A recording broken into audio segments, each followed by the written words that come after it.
गुरुवार को 2016 का रेल बजट आएगा और इसी विषय पर बात करने के लिए हमारे साथ मौजूद हैं टीएमसी के सांसद और पूर्व रेल मंत्री दिनेश त्रिवेदी जी। दिनेश जी, इंडिया न्यूज में आपका स्वागत है। पहला अगर मैं सीधा सवाल पूछूं, आप खुद रेल मंत्री रह चुके हैं। चूंकि हम चेयरमैन हैं, हमारे पास बहुत फिगर्स आते रहते हैं और जो मेरे पास आंकड़े हैं उस हिसाब से रेल की हालत इस वक्त जो है, मैं ये कह सकता हूं कि 65 साल में ऐसी दयनीय हालत रेलवे की नहीं थी।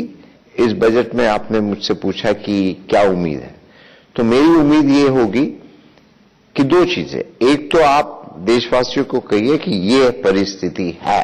मुझे जो उम्मीद है कि शायद असली हालत जो रेलवे की है वो रेल मंत्री नहीं बताएंगे। आज स्थिति यह है ऑपरेटिंग रेशियो की, 1 रुपया कमाने के लिए आपको 1 रुपया 10 पैसा का इन्वेस्ट करना पड़ेगा। मतलब आमदनी 98, खर्चा रुपया।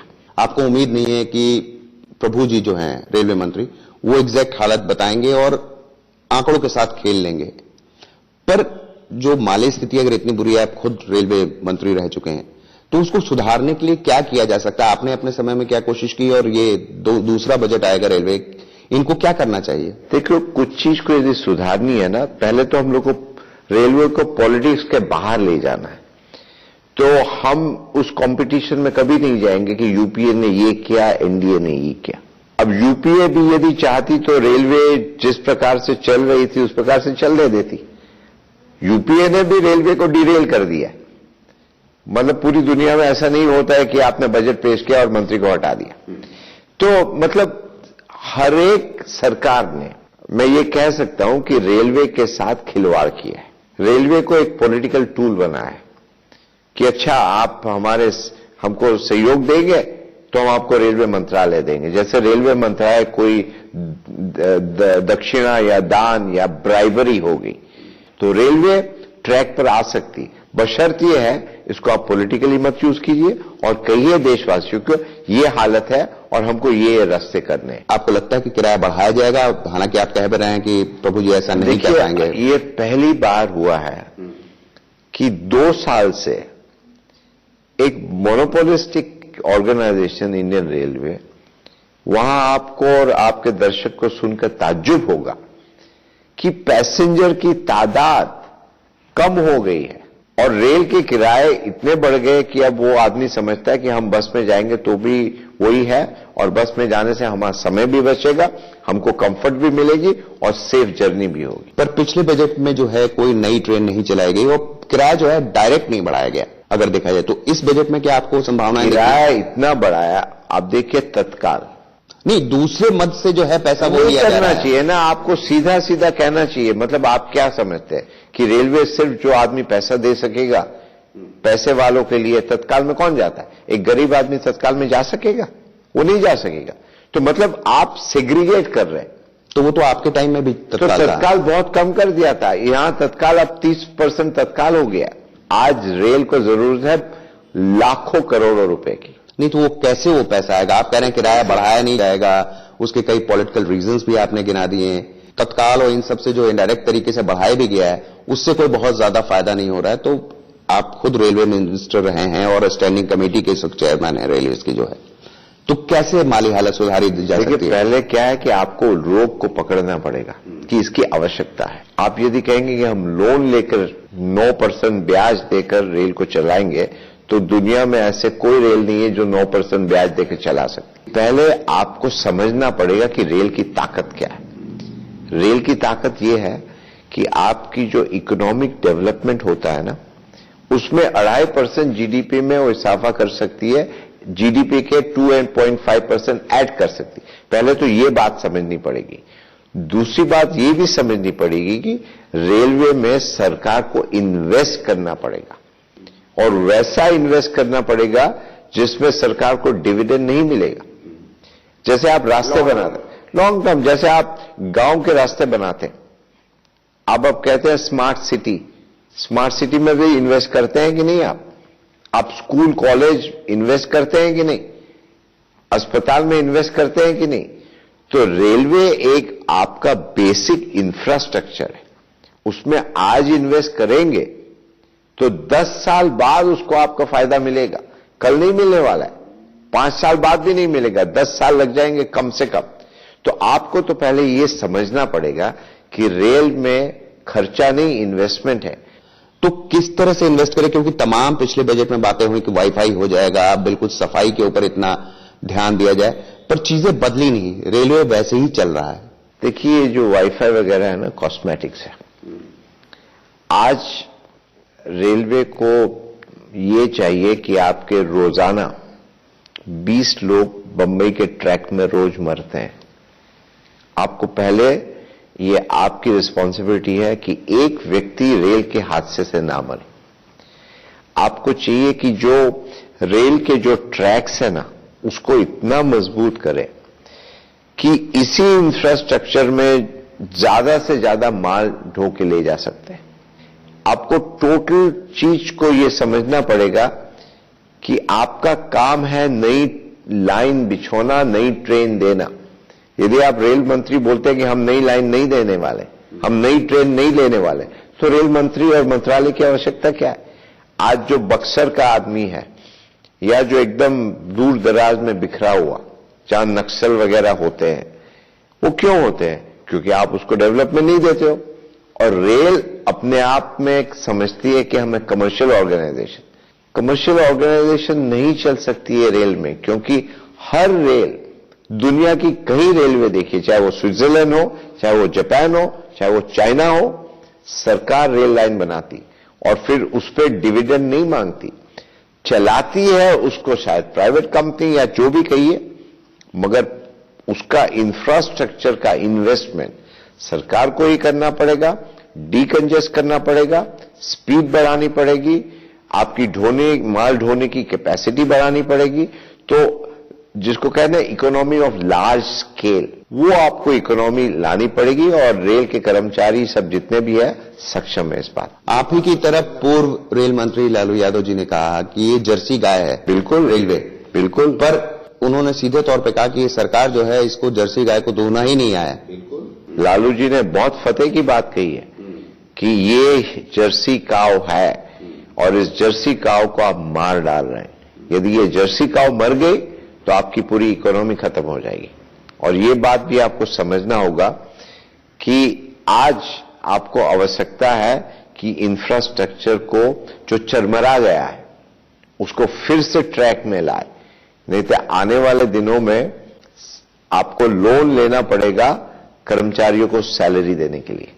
बात बुलेट ट्रेन की चल रही है बहुत जोर शोर से। आपको लगता है कि कितना फिजिबल है बुलेट ट्रेन? क्योंकि पहले भी ये मुद्दे उठते थे, बुलेट ट्रेन चढ़ेंगी और बहुत तेज रफ्तार से सब बाकी ट्रेनें भी चला करेगी। बुलेट ट्रेन की जरूरत आपको महसूस होती है? मेरे हिसाब से मैं जो कहने वाला हूं वो लोगों को आश्चर्य होगा कि दिनेश त्रिवेदी ऐसा क्यों कह रहे हैं। बुलेट ट्रेन आज के जमाने में ऑब्सोलीट है। आज एक यात्री प्रिफर करेगा कि हमारा एसी 2 टायर का और प्लेन का एक ही है, तो फिर हम क्यों प्लेन में ना जाए। आपको पता है, आप कोई भी एयरलाइन ले लीजिए, आपको सीट नहीं मिलेगी।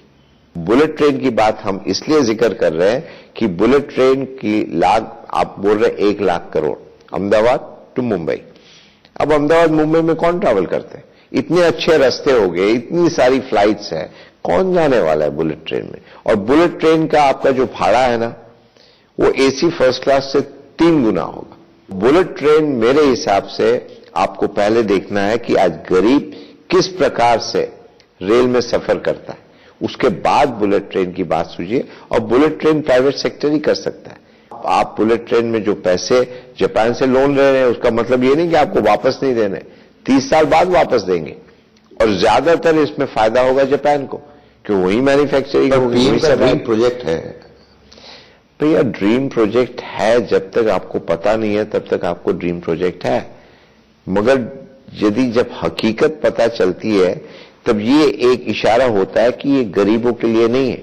नहीं, पर शुरुआत उनका कहना है कि मुंबई अहमदाबाद होगा, फिर धीरे धीरे पूरे देश में इसका जाल फैलाने की कोशिश देखिए, हम आपको बता दें, ये सरकार का ड्रीम प्रोजेक्ट नहीं है। ये प्रोजेक्ट बहुत साल से चला आ रहा है, हमारे समय में भी ये था। हमने तो जापानीज को कहा था, देखो भैया हमारे पास रेलवे के पास बुलेट ट्रेन के लिए पैसे नहीं है, आप लगाओ, आप चलाओ, हम लोग पार्टनरशिप में करेंगे, लैंड हमारा होगा, पर हम आपसे लोन लेके नहीं चलाएंगे, आपको इन्वेस्ट करना है, आप इन्वेस्ट कीजिए, तो बैक लोन नहीं लेंगे, नहीं करेंगे ना। वही मेरा मॉडल वही था कि हम लोन नहीं लेंगे, आपको ही चलाना है, घाटा हो फायदा हो, फायदा हम लोग शेयर करेंगे, घाटा हम नहीं शेयर करेंगे। तकनीकी चीज है ना, वो बुलेट ट्रेन से कहीं ज्यादा आगे हो गई, वो है लीनियर टेक्नोलॉजी। उसमें क्या होता है, रेल अंडरग्राउंड जाती है, जो जापान में अभी आने वाली। यदि आज हम रेल मंत्री होते तो बुलेट की बात ही नहीं करते, हमको लाना होता है तो हम वो लाते, मोस्ट एडवांस टेक्नोलॉजी। पर उसका भी तो किराया जैसा आप बता रहे थे, तो हम उनको बोलते हैं कि भाई ये आप चलाओ। बुलेट का जमाना अब चला गया। अमेरिका में कौन सी बुलेट ट्रेन चलती, हाई स्पीड ट्रेन चलाइए, ट्रैक्स को मजबूत किए, सिग्नलिंग सिस्टम को मॉडर्नाइज कीजिए। अब हमारी मेट्रो, दिल्ली मेट्रो ले लीजिए, दिल्ली मेट्रो की मॉडल में आप सब कीजिए, हो सकता है। हमारे रेलवे बहुत सक्षम है, मगर आप असली हकीकत बताएंगे नहीं। अब वाईफाई क्या चीज होती है, वाईफाई कुछ नहीं होता है। वाईफाई एक बच्चा अपने जैसे कहते हैं कि हमारे बाथरूम में फ्लश है, अब ये वाईफाई का मतलब ये बहुत मजाक हो गया है। वाईफाई कुछ नहीं है, ये इससे गिवन। वक्त हो चला एक छोटे से ब्रेक का, बातचीत का सिलसिला ये जारी रहेगा। क्या करने की जरूरत है, आपने तमाम परेशानियां तो बता दी, कुछ उपाय भी। आपसे बात हुई कि रेलवे किराया बढ़ाने से भी कुछ हासिल नहीं होगा, तत्काल और तमाम तरीके से जो पैसे लिए जा रहे हैं सरकार को इन्वेस्ट करना पड़ेगा। क्या करने की जरूरत है, आपने तमाम परेशानियां तो बता दी, कुछ उपाय भी बताएं। सबसे पहले ये करने की जरूरत है कि आपको रेल को समझने की जरूरत है। आज मंत्री को उतनी समझ नहीं होती जितनी रेलवे बोर्ड को समझ है, पर आप उसकी बात सुनने के लिए तैयार नहीं। मंत्री के सामने वो बोलते नहीं, उनकी बोलती बंद हो जाती। मंत्री कहता है कि इसको फिगर को फच करेंगे, तो बोले हाँ सर बिल्कुल फच कर देंगे। वो खड़ा नहीं हो जाता कि सर ये फच नहीं हो सकता है, हकीकत ये है, ये करनी पड़ेगी। तो सबसे बड़ा नुक्स होता है रेलवे में कि उनके पास बोलने की ताकत नहीं। और ये हम हमेशा कहते थे कि भी कोई भी मंत्री आए, कोई भी सरकार आए, जैसे आपकी फॉरेन पॉलिसी है, जैसे आपकी डिफेंस पॉलिसी है, इंडियन रेलवे पॉलिसी होनी चाहिए जो लॉन्ग टर्म 30 साल 50 साल, चाहे कोई भी सरकार आए, कोई भी सरकार जाए, कोई भी मंत्री आए, कोई भी मंत्री जाए, आपकी पॉलिसी उसी रेल में चलनी चाहिए और सबकी सहमति से आपको करना पड़ेगा। आज लोग पैसे देने के लिए तैयार है, पर उन्हें सुविधा नहीं मिलती। खाने की बात होती है कि खाना हम देंगे, लोग एसी में बैठे होते हैं, वो कहते हैं कि हम पैसा भी देने को तैयार हैं। कॉकरोचेस होते हैं सर, चूहे होते हैं। ये प्रॉब्लम आपके वक्त में भी थी, तो आप चूहे कॉकरोचेस हमारे वक्त में है, उसीलिए हमको तो सिर्फ 9 महीने का समय मिला और हमने नुक्स पकड़ लिया कि कहां से होती है। सबको पता है ये कहां से आते हैं चूहे वगैरह, यार्ड से आते हैं, जहां रेल की सफाई होने जाती, उसका घर वही है और कोई सफाई कर्मचारी नहीं है, कुछ नहीं है। तो यही हम कह रहे हैं। प्रभु जी से क्या बात कहना चाहेंगे आप? प्रभु जी से तो हम प्रार्थना ही कर सकते हैं।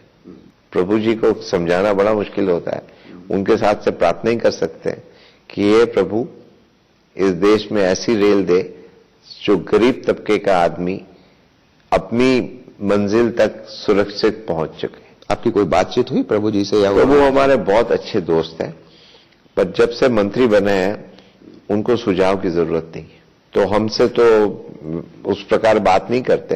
पर प्रधानमंत्री के साथ हमने काफी चर्चा की है और उनको हमने सुझाव भी दिए कि मेरी दृष्टि से ये सुझाव है। और हमने ये भी कहा है कि रेल यदि आप नहीं सुझाव मतलब हमारे नहीं सबके मानेंगे तो एयर इंडिया की जो आज हालत है वो इंडियन रेलवेज की हो जाएगी। एयर इंडिया के बगैर शायद, मैं एयर इंडिया का बहुत बड़ा भक्त हूं और एयर इंडिया भी अच्छा ऑर्गेनाइजेशन है, मगर एयर इंडिया के बगैर शायद हिंदुस्तान रह सकता है, इंडियन रेलवे के बगैर नहीं रह सकता है, क्योंकि ये इंटीग्रेट करता है, ये गरीब का साधन है, ये हिंदुस्तान की धड़कन है। तो चलिए, ये थे हमारे साथ पूर्व रेल मंत्री दिनेश त्रिवेदी जी, जो साफ तौर पे कह रहे थे कि रेल मंत्री प्रभु जी से उन्होंने सुझाव तो नहीं मांगे, लेकिन उन्होंने प्रधानमंत्री के हवाले से उनको सुझाव भेजने की कोशिश की है और उम्मीद करते हैं कि रेलवे में इन्वेस्टमेंट की जरूरत है और पॉलिटिकल जो उसमें तमाम खामियां हैं उसको दूर करके रेलवे के जो बोर्ड के लोग हैं और अधिकारी हैं, अगर उनकी बात सुनी जाए तो रेलवे की हालत फिर भी सुधारी जा सकती है, लेकिन अभी जो हालत है उसमें उन्हें सुधार की कोई गुंजाइश नजर नहीं आती। प्रकाश पांडे, इंडिया न्यूज, दिल्ली।